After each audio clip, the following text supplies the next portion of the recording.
24 to 25.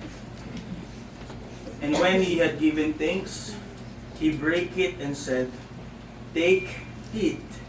This is my body, which is broken for you. This do in remembrance of me."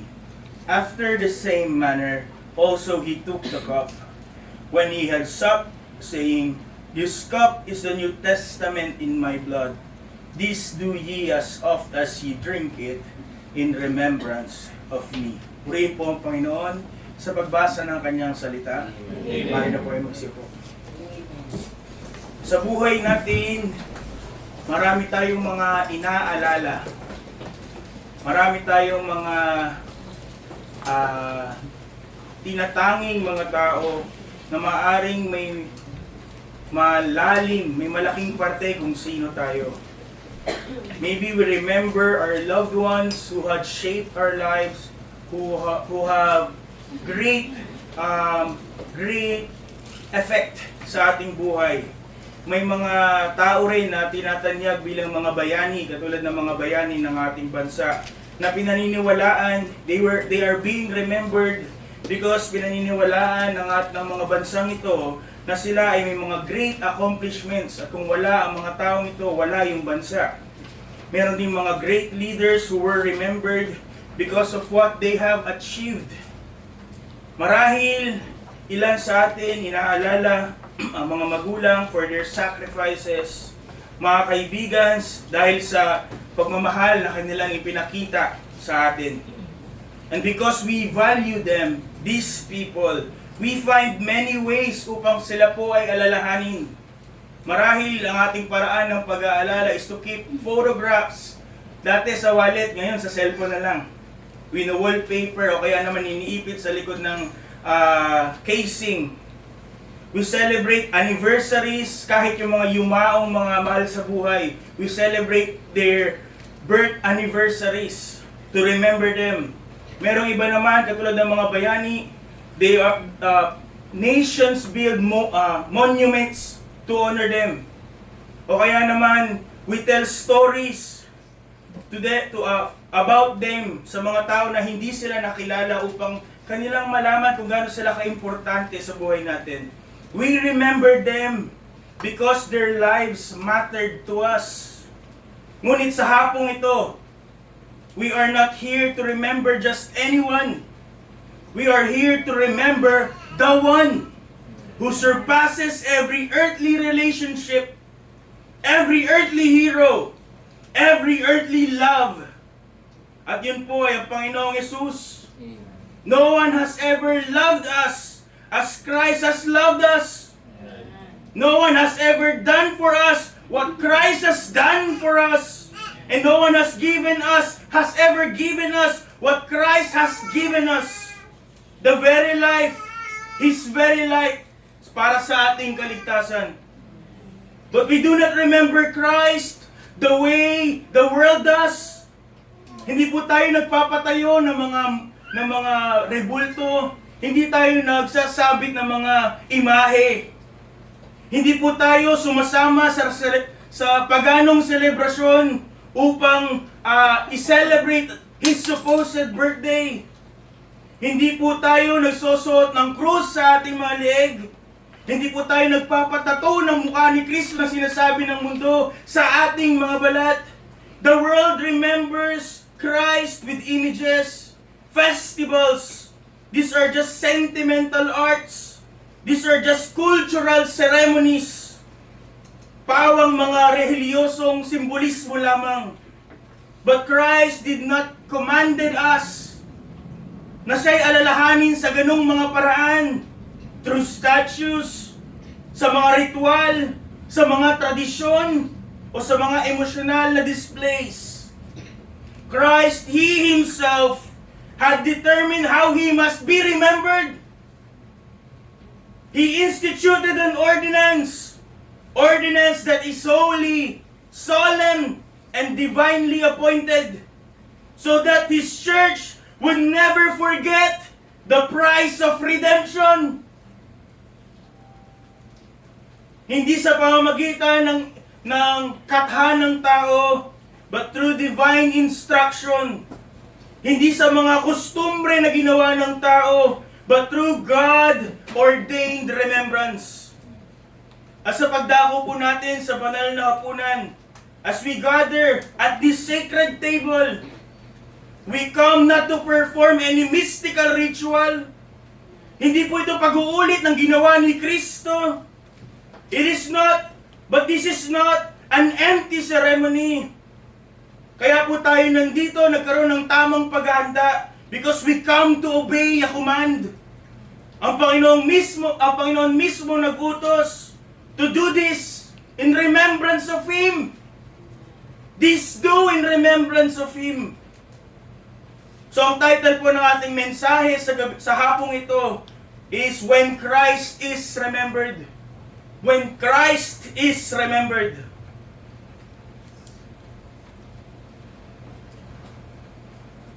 And if we truly remember Christ, siya at ang kanya pong redemptive work sa Kalbaryo, may apat na inevitable realities na dapat makita sa ating buhay. Inevitable response sa puso ng mga bawat mananampalataya. If we truly remember what Christ has done some 2,000 years ago, the sinner will be humbled. The saved will be encouraged or heartened. The saints will be hallowed. And our wandering souls will be halted. So bago po tayo dumako sa banal na hapunan, there is a great question we have to ask ourselves and we have to answer. Gaano tayo kaseryoso in remembering the one who took our place on the cross? Nawa po sa gabing ito, sa hapong ito, at pagkatapos ng pag-partake natin sa banal na hapunan, may no one live unchanged. Walang mahika, walang misteryo sa tinapay o sa wine. But this is a sacred ceremony. And it should have the power because of the thing that it represents. The event that it represents, the person that it represents, dapat po magkaroon ito ng pagbabago sa atin. And our challenge for tonight is that wala ni isa sa atin ang hindi magbabago. Hindi maaantig. At wala po sa ating maging walang pakialam. So when we remember Christ, first, ang effect po dapat ay the sinners are humbled. When we remember Christ, the sinners are humbled. Nung in-announce na tayo po ay muling mag-Lord's Supper, up to this point in our preparation, hindi po ba tayo sinampal sa mukha ng realidad ng ating kasalanan is far worse than we ever imagined? Ng ating kasalanan ay mas masahol pa sa kung paano natin ito iniisip. Ang kasalanan po ay hindi lamang kahinaan, hindi po ito aksidente, hindi po ito pagkakamali lang. Sin is outright rebellion against the Holy God. Ang kasalanan po, gaano man kaliit sa ating paningin, ay sapat upang tayo bulid sa dagat-dagatang apoy. Because every ounce of sin is outright rebellion against the God of the universe. Sasabihin natin ang Diyos ay may pagmahal. Ang Diyos ay may pagbiyaya. Ang Diyos ay mawain. Ngunit ang Diyos po ay banal. His holiness will not permit na kanya pong isantabi kahit gaano kaliit na kasalanan na meron tayo sa ating buhay. He will not compromise His righteousness dahil lamang siya po ay pagmamahal, siya ay mapagbiyaya, siya ay maawain.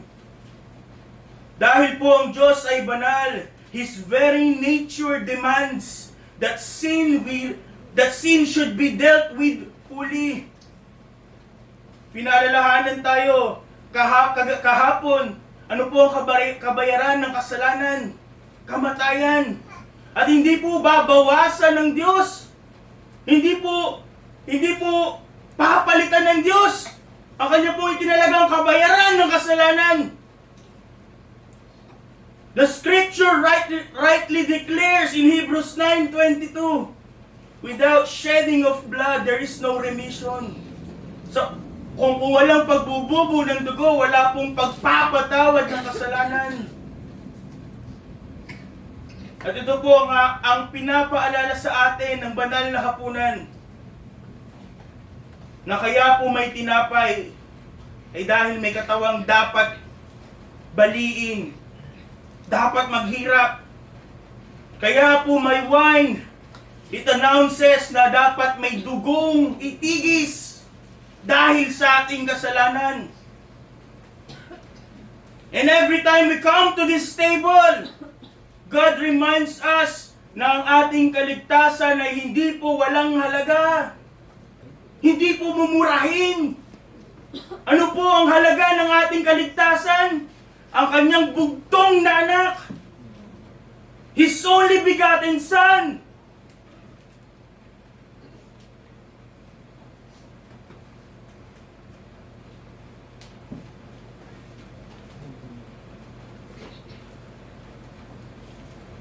Every time na tayo po ay dadako upang gumanap ng banal na hapunan, let us be reminded that Christ's body was crushed.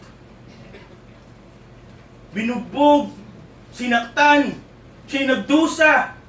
Hindi lang pisikal, pati emosyonal. Gayun din yung mga spiritual battles na maaaring kanyang naranasan sa pamamagitan ng pambubuyo ni Satan.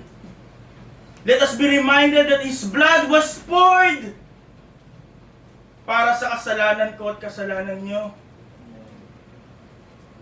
Si Kristo na anak ng Diyos, haring ng mga hari, kailangan magkatawang tao, kailangan mamatay para sa atin because of our pride, dahil sa ating pita, dahil sa ating hindi kawalan ng pananampalataya, dahil sa ating mga kasalanan.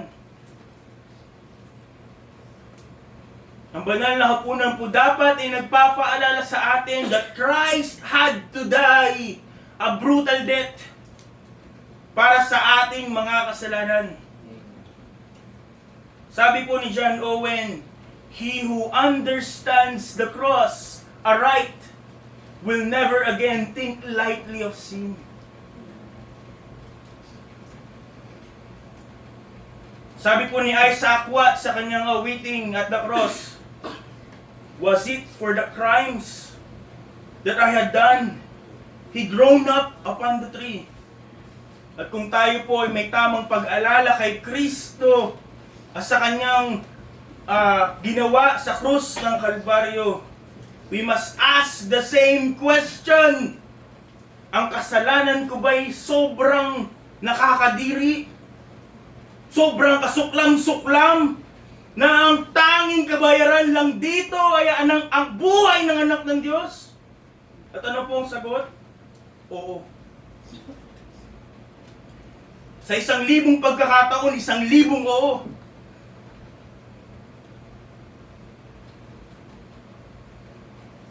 Kaya sa pagbabalik tanaw natin sa ating buhay, na ibinuhay natin sa taong ito, sasabihin natin, okay lang naman, maayos naman, but let us be reminded, walang kasalanan na hindi ka rumal-dumal sa harap ng Diyos.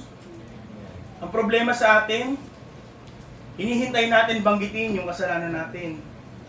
Mahirap mag-preach ng generic dito ng general. Hanggat hindi nababanggit sa pulpito, ligtas ako. But let us be reminded that every sin, yung hindi pagtatights, hindi pag-offering, not keeping the Sabbath, walang katapatan sa Diyos, pag-uuna ng ibang bagay kaysa sa Diyos, hindi pagtanggap sa salita ng Diyos, pagsisinungaling, pandaraya, Walang maliit na kasalanan. Naway at tayo paalalahanan at tayo ay ibaba ng Diyos. Kung napakataas na ang tingin natin sa ating sarili at kung anong ginawa natin sa Kanya sa nagdaang taong ito, let us be crushed and let us be reminded the weight of our sin. Nawa po'y walang dumating sa atin at walang naghanda sa atin na taas ang noo. Sinasabing, ako'y karapat dapat na pumarito. Let there be no room for pride in the Lord's table. Wala pong lugar ang ating self-righteousness under the shadow of the cross. Yung ating paghahanda na ginawa po for Lord's Supper, hindi po ito isang sentimental reflection. Nawa, it is a soul-breaking, soul-shattering truth. At aalisin ang anumang mga pagyayabang na atin maaaring ginawa para sa Panginoon. And let us be confronted with the staggering cost of our forgiveness. Pinaalalahanan po tayo ni Apostol Pedro in 1 Peter verses 1 to 18. 1 Peter verse 1 to 18, chapter 1 verses 18 to 19, sorry. He reminded us that we are redeemed with the blood of Christ. So sino magyayabang sa harap ng Diyos? Magsasabing, ang dami ko nang ginawa para sa Kanya. Sapat na yung binuhay ko noong nakaraan na paghahanda para sa dakong ito, sa ating gagawin na pagdako sa banal na hapunan. How can anyone boast sa ating kabutihan kung ang ating kaligtasan required the death of the beloved Son?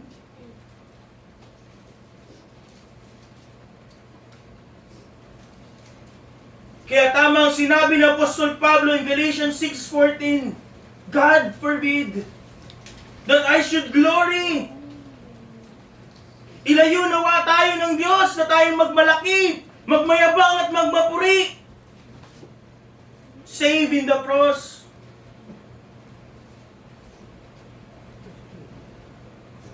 Nawa sa hapong ito, wala pong mag-iisip sa atin that we are deserving participants. That we have earned the right to sit in God's table. Nawa po, the sight of the broken bread later should bend our knees. The sight of the poured out cup should break our hearts and should remind us na tayo po ay sukdulang hindi karapat-dapat. Hindi lang hindi karapat-dapat, kundi sukdulan. And we are nothing but sinners rescued by grace and reached by mercy. Sa ating pagbabalik tanaw sa paanan ng krus, let it be known that there is no room for superiority. Walang lugar ang self-exaltation. Walang lugar ang pagmamalaki. Ano lang po ang makikita sa paanan ng Panginoong Hesus sa krus? Only forgiven sinners na tumatayo hindi sa kanilang sariling paa, but sinners standing by grace alone. Kamusta naging paghahanda natin sa banal na hapunan? Meron ba sa atin that had treated it so casually? Kung tayo po, we can proceed the Lord's table not trembling. If we can proceed to take the bread without trembling. If we can proceed to drink the cup without reverence and gratitude, something is wrong, mga kapatid. Sapagkat kung tayo po tama ang pag-aalala kay Kristo at sa Kanyang ginawa sa krus ng Kalbaryo, sinners, lahat tayo will be humbled. Amen. At ang ating mga kaluluwa ang kaya lang sambitin ay yung sinambit ng publikano in Luke 18:13. God be merciful to me, a sinner. Ngunit mga kapatid, notice carefully that we are not commanded ng Panginoong Yesus na pumunta sa Pampanga at tayo po ay magpinitensya, buhatin ang sariling krus at magpapako sa krus doon. We are not called to reenact His suffering. We are not instructed na tayo po ay magtangis, na tayo po ay magluksa sapagkat kailangan mamatay ni Kristo bawat pagkakataon na tayo po ay magpapartake ng Lord's Supper. Hindi po. We are simply commanded to partake of the Lord's Supper in remembrance of what He has already accomplished on the cross. Tayo po ay inaalala lamang si Kristo at ang kanyang ginawa sa krus ng Kalbaryo. Ano po ang ibig sabihin nun? Yung kanyang kamatayan is not a partial redemption. It is not a temporary remedy. Kaya nga po sinigaw ng Panginoong Hesus, sabi kaninang maga, in John 19:30, that it is finished. Hindi niya po sinasabi na you should finish. Tapusin niyo, sinimulan ko. Hindi niya po pinapakita na may posibilidad ng kaligtasan. Kayo nang bahalang tumuloy. When He shouted, it is finished, He was declaring the completion of salvation. Yung kanya pong ninais, yung pinlano po ng Diyos na gawin sa krus ng Kalbaryo, Christ had fully and perfectly accomplished it at the cross. Wala pong hindi binayaran. Wala pong kulang. Wala pong tumalbog na bayad. Nothing remains undone. Sinabi ni Thomas Watson, what Christ paid was not a down payment. It was the full ransom. Buong bayad, buong pagtubos. That is why we are commanded to commemorate His death at hindi ulitin yung kanyang sakripisyo. We do not sacrifice again because the sacrifice once offered is eternally sufficient. Katulad ng preaching kaninang umaga. We remember, we are not called to do it again. We are not called to mourn, but we are to remember because the work is already finished. Tapos na!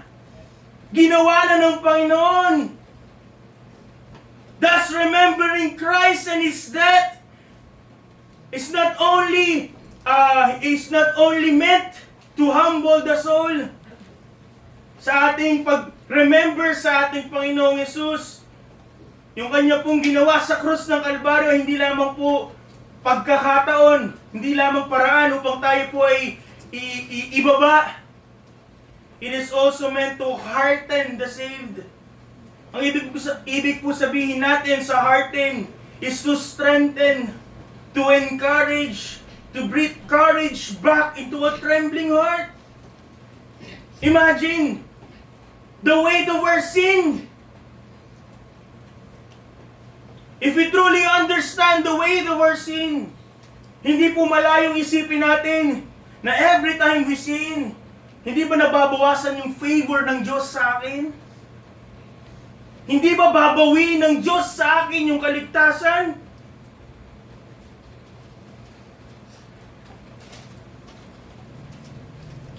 Kaya nga po, this remembrance should speak to the struggling saints, sa mga mananampalataya that are trying, that are battling, that are waging war in spiritual battles, ngunit dahil sa kahinaan, still fails.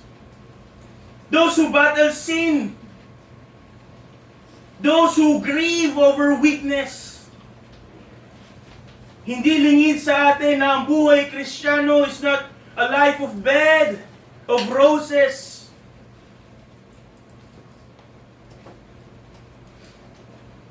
We are well reminded this year that Christian life is a warfare. At sa gerang ito, may mga laban na tayo po ay nagagapi, natatalo.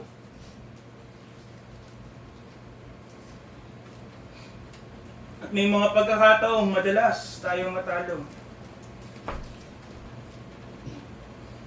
Sa mga test na binibigay ng Panginoon to reveal our heart, napapakita natin in those failing times na hindi si Kristo ang nasa tuktok. Sa nagdaang taon, ilang beses nating pinagkanilo ang Panginoong Hesus katulad ni Apostol Pedro.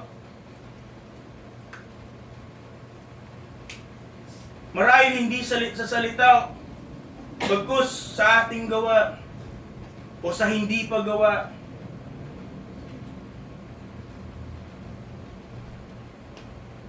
But let us be reminded na ang banal na hapunan reminds us na ang dugo po ni Kristo ay sapat. His blood covers it all. Ang Biblia po at ang Diyos sa pamamagitan ng kanyang salita had assured us in Psalm 103 verse 12 that God had removed our sins as far as the east is from west. He declared in Jeremiah 31:3 that He will forgive our iniquities and He will remember our sins no more. He said in Micah 7:19 that He will cast all our sins into the depths of the sea.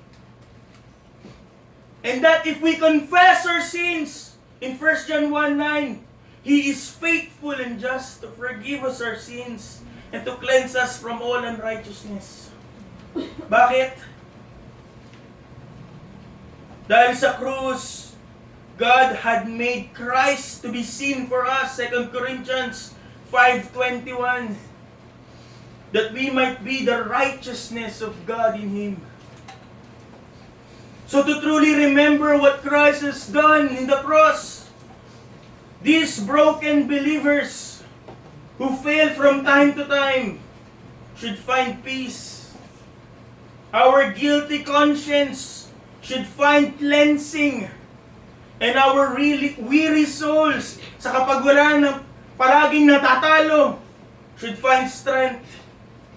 Because we are reminded that there is therefore now no condemnation to them which are in Christ Jesus. Romans 8:1. We have to be reminded, Romans 5:1, that being justified by faith, we have peace with God. Amen. We are being assured every time na ating babalikan na alalahanin ng ginawa ng Panginoon para sa atin that Christ has not lost His hold on us. That grace has not run dry. And that forgiveness is not exhausted. Tayo po'y pinapaalalahanan na ang kapit ng Panginoon sa atin hindi lumuluwag. Ang kanyang biyaya ay hindi pa rin nauubos. At ang kanyang pagpapatawad ay hindi napapagod. Sabi po ni J.C. Ryle, the sight of the broken bread and the wine poured out reminds us how full, perfect, and complete is our salvation. Because all we have to do is to commemorate it, to remember it, because it is complete. They press on us the mighty truth that believing on Christ, we have nothing to fear. Because a sufficient payment has been made for our sin debt.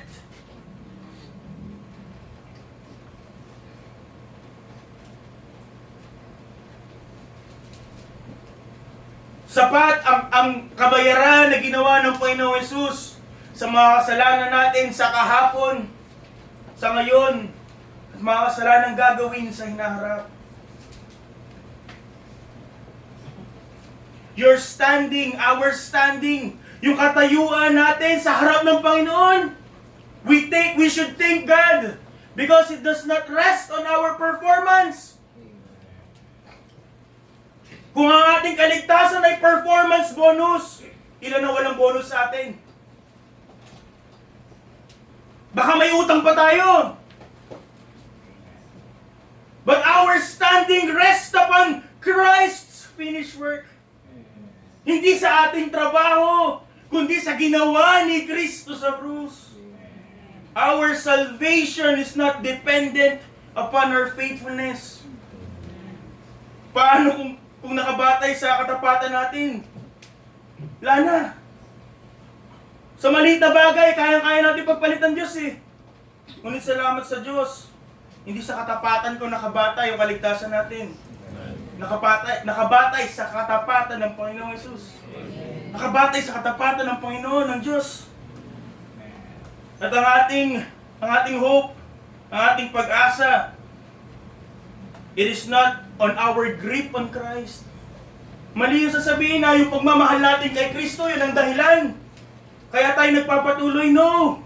Yung pagmamahal ni Kristo constrained us.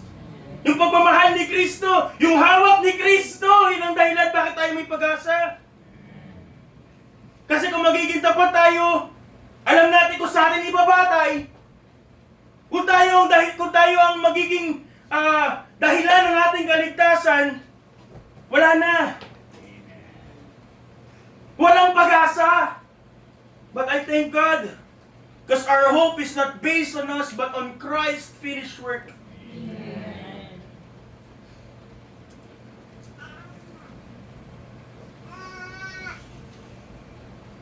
Sa dulang ng Panginoon, tayong mga makasalanan na patuloy pa rin nagkakasala from time to time, here's the heaven declare, a rhetorical question. Romans 8:33, who shall lay anything to the charge of God's elect? At ang sagot po doon ay wala. No one can lay anything to the charge of God's elect. Hindi ikaw magsasabi na sobrang dami ng kasalanan na ginawa ko pagkatapos kitang tanggapin, Panginoon. Hindi na ako karapat dapat sa iyong kaligtasan. Hindi si Satan na lagi nakamasid. Sasabihin niyang anak mo yan, mas kamukha ko pa. Mas mahal pa yan yung boss niya sa trabaho eh. But here the heaven declare, no one can lay anything to the charge of God's elect. At bakit po? Hindi, again, because of us. But what Christ has accomplished that we are remembering right now. So first we see, ano po yung first point? When we remember Christ, ano po ang unang effect? The sinners are humbled. Walang lugar para sa mayabang. Dahil wala tayong ipagmamayabang. Ano po yung second effect? The saved are heartened. Ngunit hindi po yung dahilan para tayo po yung magmupok. Every time na tayo po ay matatalo, magagapi. Sapagkat ang ating kaligtasan is dependent upon Christ and Christ alone. But mga kapatid, though Christ's death is sufficient for all sin, it is never a license to live in sin. Ano po ang epekto if we truly remember Christ, rightly remember Christ, the saints are hallowed. Ang mga banal ay nagpapakabanal. Pag sinabing hallowed, nahihiwalay, set apart, to make holy, to be consecrated for God. Truly remembering Christ leaves no room for casual Christianity and no space for lukewarm discipleship. Remembering the cross, ito po dapat ay parang vice grip sa ating mga puso, reminding us ano ang binayad ng Diyos para tayo iligtas. Mula saan tayo niligtas? The Apostle Paul declared declared 1 Corinthians 6:20 that we are bought with a price. And therefore, do whatever you want. Live however you want. Ano pong sabi niya? Glory, therefore, the cause is that we are bought with a price. The effect is to glorify God in your body. Amen. And in your spirit, na hindi sa atin. Kanino daw po? God's. Binili na ni Kristo. Binili na ng Diyos. The Apostle Paul also reminded us in Titus 2:14. He reminds us that Christ gave Himself for us, that He might redeem us. Para maging katulad lang ng mundo. Katulad ng mga kaklase natin, mga kaopisina, mga mahal sa buhay na hindi ligtas. Mamumuhay tayo katulad nila. Ang buhay natin sa iglesia ay fasad, panglabas. Ngunit sa loob, meron tayong mga ibang buhay. Kung anong uso, yun din ang gagawin. At pag pinagtabi sa mga hindi mananampalataya, hindi makikita ang kaibahan. O baka naman, mapagdudahan pa yung hindi mananampalataya na siya iligtas. But we are reminded that Christ gave Himself for us, that He might redeem us and purify unto Himself a peculiar people. Iba na tatanging tao. Hindi katulad ng mundo. Para sa Kanya. To purify unto Himself a peculiar people. At ano ang ginagawa? Ano ang ninanais? Ano ang zealousness? Zealous of good works. Amen.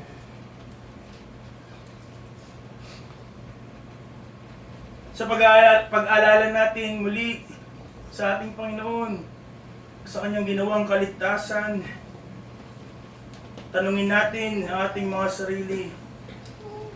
At kung tunay nating naiintindihan ang ginawa ni Kristo para sa atin, tayo ba'y mamumuhay half-heartedly?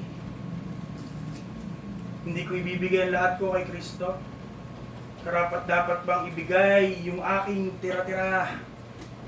Hindi ba karapat dapat si Kristo sa aking mga sakripisyo? Hindi ba karapat dapat si Kristo na aking unahin? Na aking luwalhatiin? Bakit? Is that what He deserves after He gave Himself fully for us? Para sa akin? Sabi po again ni J.C. Ryle, remember what Christ has done for you. Alalahanin natin kung anong ginawa ni Kristo. At kung tama ang ating pag-aalala, ang tangi lang magiging sagot natin doon ay pagtanong sa ating sarili, whether there is anything too great to do for Him. Kung naintindihan natin yung kalakihan ng ginawa ni Kristo, wala tayong may sasagot sa tanong, anong napakalaking bagay ang pwede kong gawin para kay Kristo? Wala! Walang masigit sa ginawa niya para sa atin.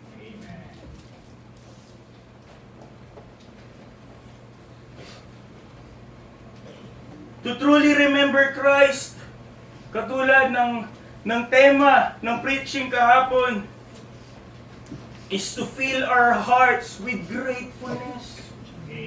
Baka hindi ka ligtas eh. Kasi hindi mo alam kung saan ka niligtas. Kung ano ang binayad ng Diyos para iligtas ka. At tutunin natin yung naiintindihan. Ano magiging response natin? Isa lang. Labis, lubos, sukdulang pagpapasalamat. Amen. At kung hindi yun ang response natin, baka hindi natin natanggap yung biyaya. Baka hindi tayo ligtas. And that gratefulness overflowing in our heart should be the engine of holiness.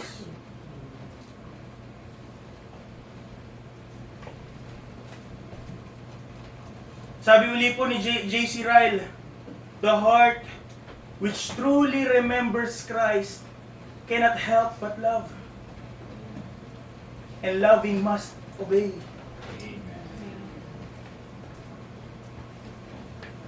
Sabi din po ni Robert Murray McCheyne, paano natin ito magagawa? If we are truly honest, baka wala pang 1% ng isang taon ang masasabi natin na tama ang ating pamumuhay. Masasabi natin na minahal natin ng tunay ang Panginoon. Na tayo'y tunay na sumunod sa Kanyang kalooban.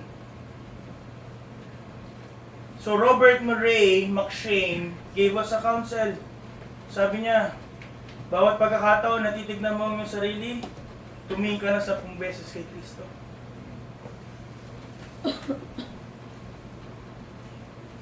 Titignan mo sarili mo, ang dami ko nang ginawa, pagod na ako. Tumingin ka kay Kristo 10 beses.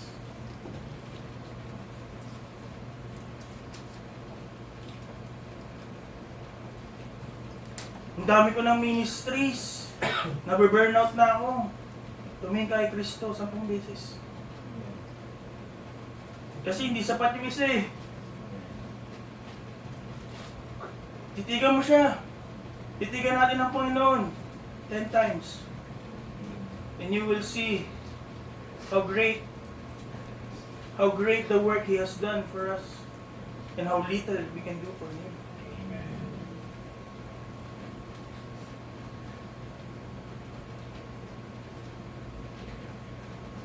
If we truly remember Christ, hindi reklamo lalabas sa bibig. Marahil lalabas ng minsan, hindi mapigilan.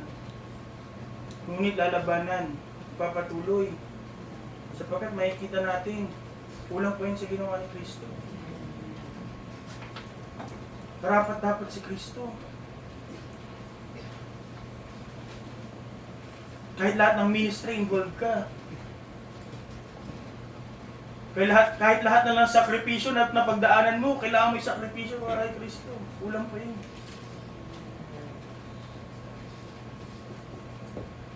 Because each look at the cross ignites devotion. Yung pong tamang response. When we remember Christ, when we look back to Christ, hindi ka maluluha. Kung ano ginawa niya para sa'yo. Ano lang si Kristo sa'yo? Baka maling Kristo ang iyong sinasamba. Maling Kristo ang iyong kilala. But if you truly know what Christ has done for us, if we see who He really is, every time we look at the cross, sapat yun para tayo maglagablag. Bumalik uli sa paghayo, maglilingkod.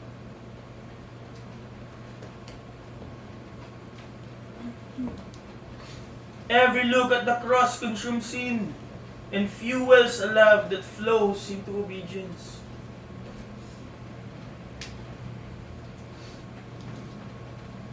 Pinagtibay pa ng Apostol Pablo in 2 Corinthians chapter 5, 14 to 15. Again, it's not our love for us that our love for Christ that constrained us. Kasi ano ba ang pagmamalaki natin pagmamahal kay Kristo? Hindi mo nga mamahal si Kristo higit sa mga secret parts of our lives. Secret sins in our lives. Secret relationships of our lives. Salamat sa Diyos, hindi doon nakabatay yung aking pagpapatuloy. Hindi doon nakabatay yung dahilan upang ako ay magpatuloy na maglingkod kay Kristo. What constrained me? What should constrain us? What is constraining us? It is the love of Christ. And if we are true recipients ng pag-ibig ni Kristo, sige nga po, buksan niyo po yung Bible, 2 Corinthians 5, 14 to 15.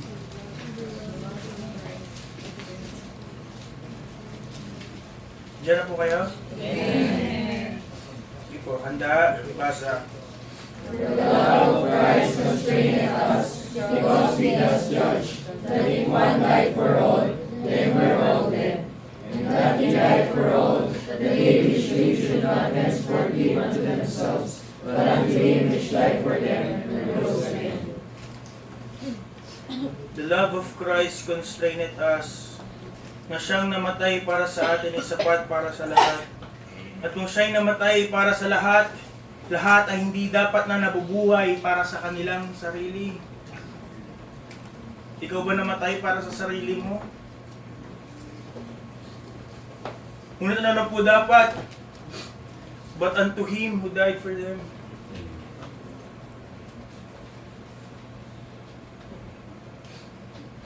Sabi po ni Thomas Brooks, a sight of Christ's dying love should make us willing to live. Lahat ng mga pagdududa natin, lahat ng mga discouragement, dahil tayong mahal ni Kristo, lahat yun malalampasan. We are willing to live. Pero hindi lang to live, just to live, but to live for Him. Ngunit, ganun kadakila, ganun kalakas, ganun ang kapangyarihan ni Kristo, that if need be, to die for Him, gagawin natin. Walang amen. Pero yung pong ginawa nila.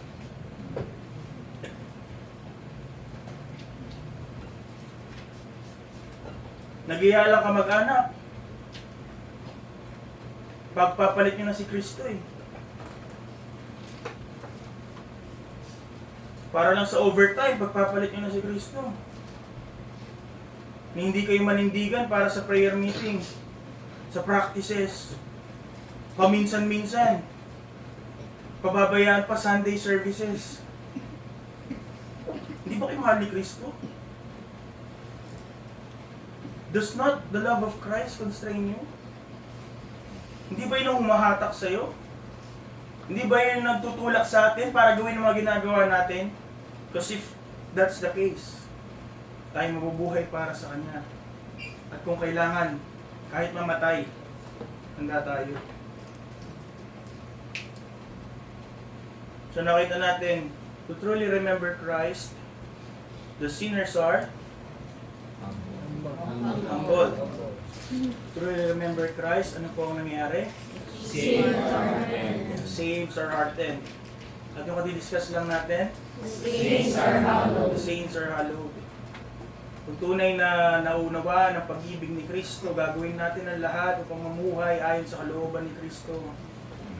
Hindi tayo magpe-pray na nawa kalooban to ng Diyos. Alam mo kalooban ng Diyos? Makalagay sa Bible eh. Hindi mo mananalangin ng ganun. Tutunay na pagmamahal ni Kristo ang dahilan ng ating pamumuhay, ng ating buhay Kristiyano. Then all we will do is for Him. And lastly mga kapatid, hindi lang sinners are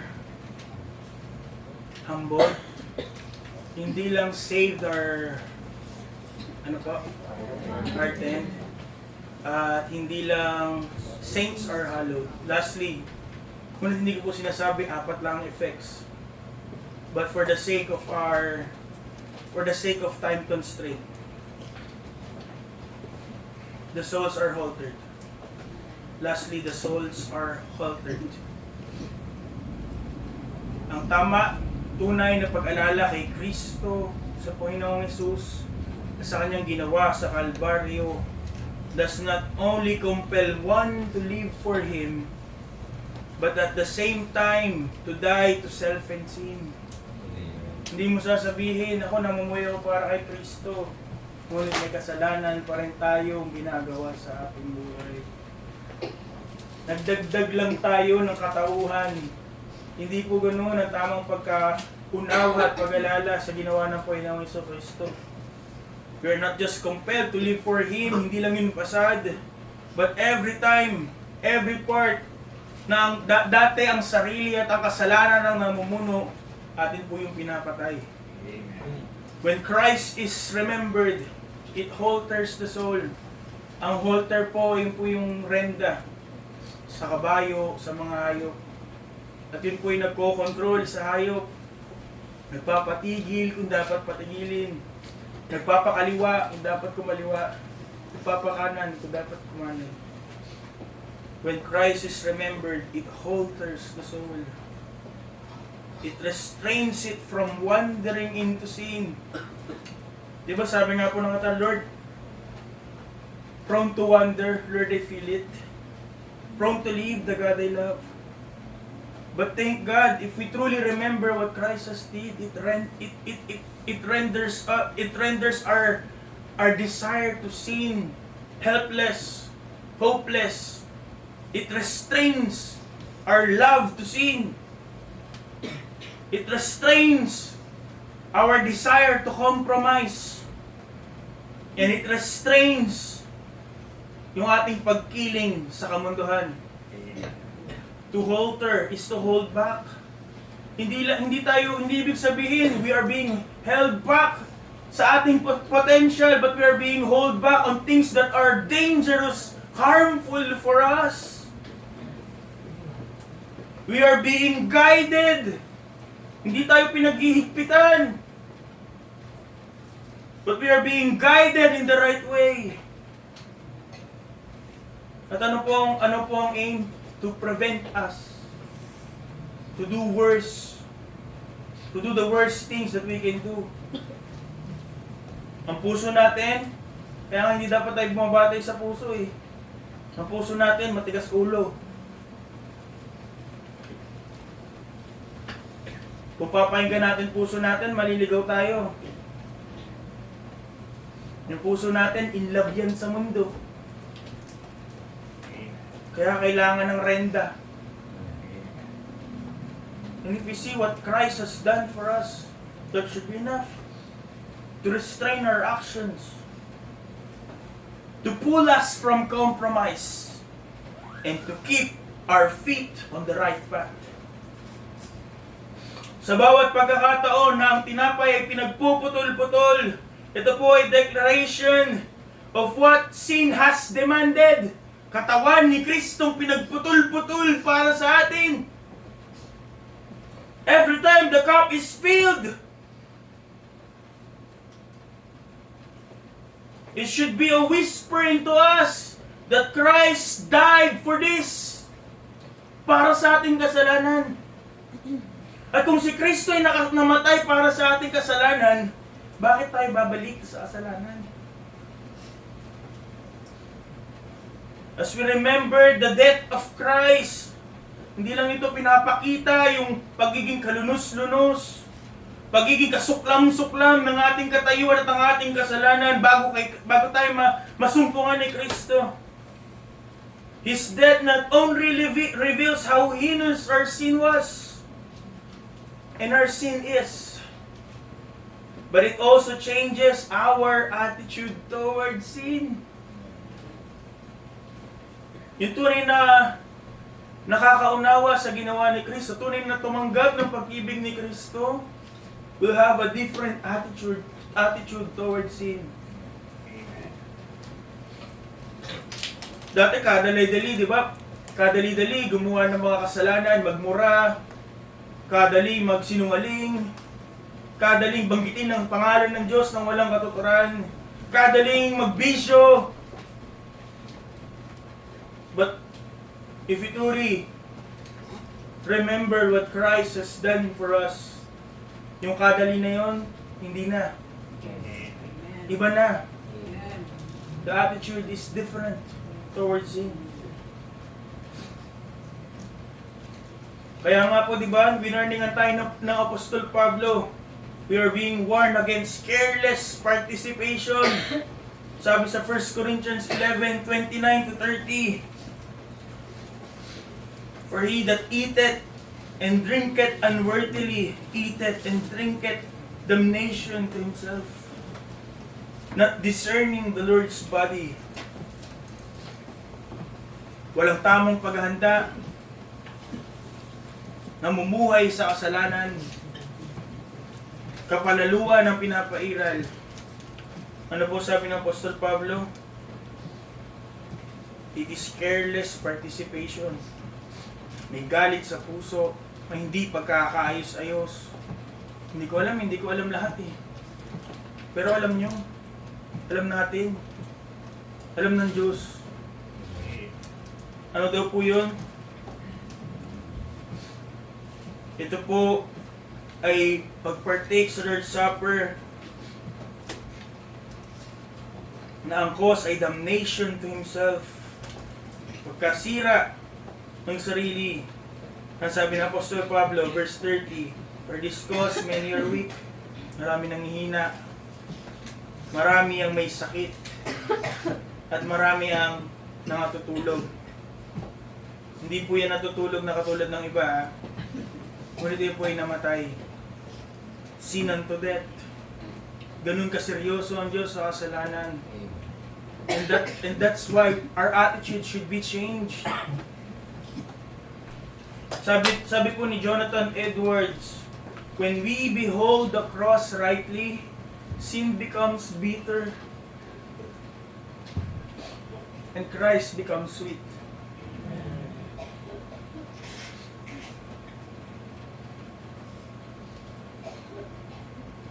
Kaya ka nahihiya ipakita si Kristo sa profile mo. Kasi hindi matamis si Kristo sa iyo. Sabi ni Charles Spurgeon, if Christ died for me, then I cannot trifle with the evil that killed my dearest friend. Kasalanan dahilan, bakit namatay si Kristo? Tapos para pamumuhay pa rin tayo sa kasalanan, problema tayo. Sabi rin po ni John Flavel, it is impossible for man to stand at the foot of the cross and to still love sin.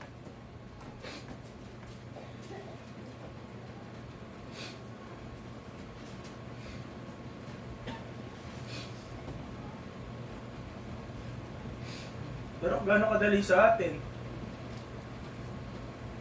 magkasala, magkaroon ng ibang Diyos, hindi panghili ng Sabat, bastusin ng magulang, pangnakawan ng Diyos, maging mamamatay tao sa pamamagitan ng pagkakagalit, maging adulterers in our hearts, o kaya naman adulterers because we are loving other gods more than Christ. Ilan sa atin sinungaling? Ilan sa atin mandadaya? Ano po yun? Kasalanan. Kasalanan na dahilan kaya namatay si Kristo. At napakadali nating gawin.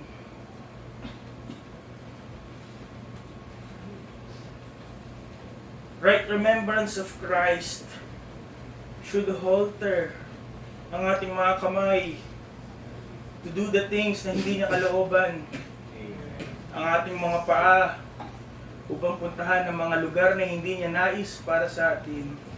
Ang ating mga puso upang hindi ibigin ang mga bagay na hindi ayon sa Kanya. To truly remember Christ is to restrain indulgence.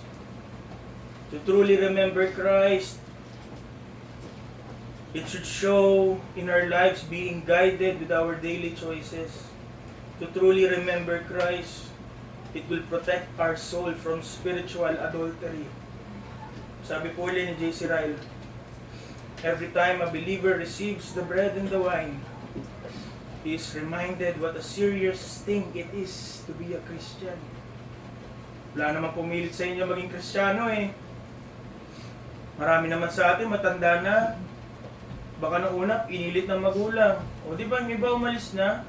Wala naman pumilit sa inyo maging Kristiyano eh. But we have to be reminded kung pinili nyo to, that hindi isang maliit na bagay ang pagiging Kristiyano. We are to be reminded what a serious thing it is to be a Christian. And what an obligation is laid on Him to lead a consistent life. Ang taas na expectation mo sa akin, Lord. Bakit? Ang taas ng binayad ng Diyos para sa atin. We are bought with such a great price. Napakalaki ng pagkakautang natin dahil sa ating kasalanan. We owe a debt we could not pay. And God paid the debt He did not owe.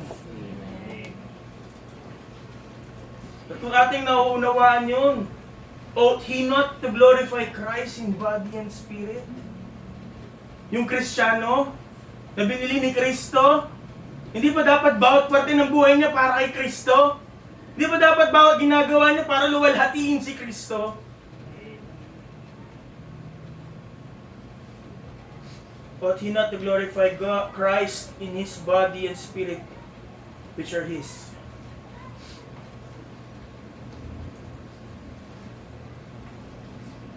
Because we are still in our imperfect body, meron pa rin tendency to sin. But to remember Christ is to be called to vigilance. We are being called to watch and pray, lest we enter into temptation. Kaya tayo nagpapanalanginan, kaya tayo nagfe-fellowship, kaya tayo nagkakatipon-tipon to be reminded, to be empowered, to be encouraged. Kaya paano kung mag-isa ka? Paano pag lumalayo ka? To truly remember Christ is a call to consecration.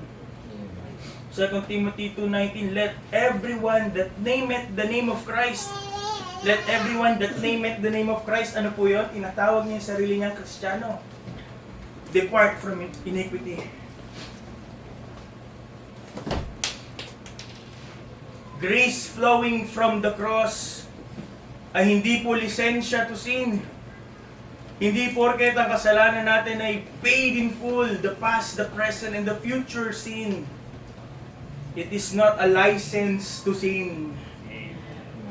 But the grace flowing from the cross, it gives us power to deny it, to fight it, to abhor it. Titus 2:11-12. Ito po ang huling verse natin. Babuksan po sa Bible. Titus 2, verse 11-12.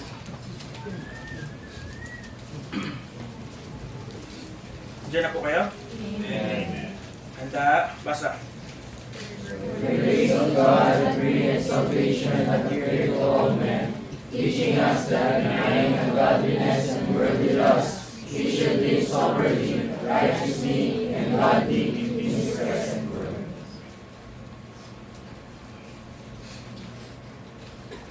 For the grace of God that bringeth salvation hath appeared to all men. Ano pong ginagawa no? It teaches us to deny the ungodly and worldly lust. Ano pong tinuturo dapat ng biyaya ng Panginoon? That we should live soberly, righteously, and godly in this present world.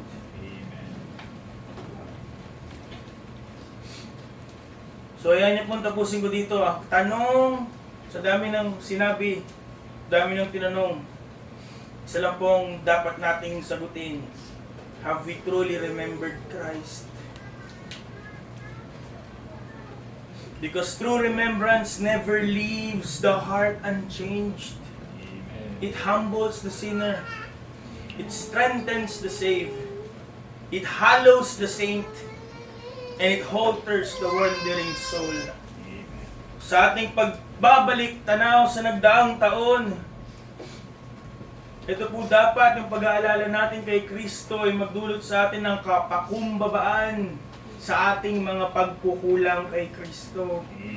Pagkukulang sa Diyos. For the times we have failed Him, we have wandered away from Him, and for the times we rebelled against Him. Ngunit hindi po ito dapat magdulot sa atin ng pagkabalisa o takot. Because if we truly remember what Christ has done for us, it should hearten us. It should give us assurance na ang Panginoong Jesus has never failed us. We failed Him time and time again, but He never failed us. That His grace never runs dry. And that His love will never let us go. And every step na ating tatahakin sa darating na bagong taon, if we truly remember the Lord Jesus Christ and what He has done on the cross, should compel us to live differently.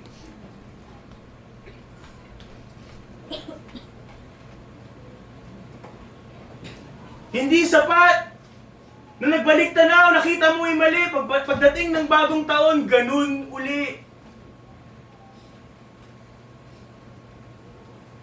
Kung si Kristo'y namatay para sa akin, how can I live so casually? Ang hari ng mga hari, ang Diyos na walang hanggan, how could I live so carelessly? And how could I serve Him so half-heartedly? If we truly remember Christ tonight, gabi na, then we cannot walk out the same. Amen. May we have the resolve to live every day as people who truly remember the Christ of the cross. Let His remembrance pierce complacency, renew our zeal, hallow the heart, alter the life, and do not come half-hearted. Mga kapatid, let us not live unchanged. Mga minamahal, ang dulang na ito ay isang salamin. It is a measuring rod, and it is a mandate. Salamin ng ating tunay na kalagayan. Sukat kung ano po yung ipinagkaloob ng Diyos para sa atin at ano yung kaya nating ibigay sa Kanya. At ito po ay utos. And therefore, it should humble us. It should encourage us. It should compel us to live holy. And it should help us to run away from sin. And it demands one response above all. When we remember Christ, ang tanging response na karapat-dapat po doon is full devotion.